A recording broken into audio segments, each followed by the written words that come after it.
Budget ফোনের সংজ্ঞা বদলেই যাবে, লঞ্চের আরও কাছে পৌঁছে গেল রিয়েলমি নোট 50। তো দেখুন এই দুর্দান্ত নতুন ফোনটির স্পেসিফিকেশন সহ অন্যান্য জিনিসপত্র।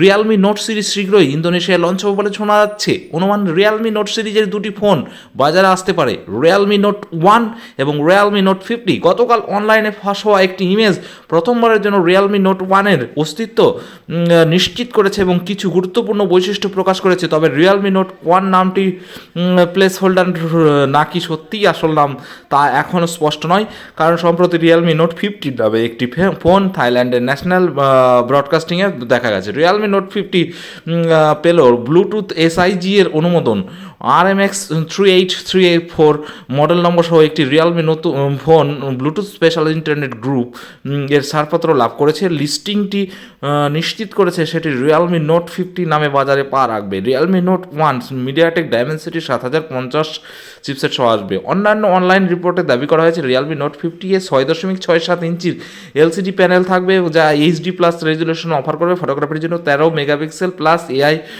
লেন্স সমন্বিত ডুয়েল রিয়ার ক্যামেরা সিস্টেম অবস্থান করবে। আর ফোনের সামনে একটি 5 মেগাপিক্সেল ফ্রন্ট ক্যামেরা দেখা যাবে। ব্যাটারি ও চার্জিংয়ের ক্ষেত্রে রিয়েলমি নোট 50-এ স্ট্যান্ডার্ড 10 ওয়াট চার্জিং সাপোর্ট সহ 5000 mAh ব্যাটারি অন্তর্ভুক্ত থাকবে। উল্লেখ্য রিয়েলমি ইন্দোনেশিয়া মার্কেটে আগামী 24 জানুয়ারি রিয়েলমি নোট 1 ফোনটি লঞ্চ করবে বলে জানা যাচ্ছে। সাধারণত যে সমস্ত ডিভাইস ব্লুটুথ এসআইজির ডেটাবেসে উপস্থিত হয়েছে সেগুলি পরবর্তী 1 মাসের মধ্যেই লঞ্চ হয়ে থাকে। তাই রিয়েলমি নোট 50 ফোনটি আগামী ফেব্রুয়ারি মাস নাগাদ মুক্তি পাবে বলে আশা করা যাচ্ছে। তো তার আগে বলি বন্ধুরা, যারা নতুন আছে আমার চ্যানেলে, নতুন পরিদর্শন করছো আমার ভিডিওটি, তাদেরকে বলবো আমার চ্যানেলটি সাবস্ক্রাইব করে অবশ্যই পাশে থাকবে।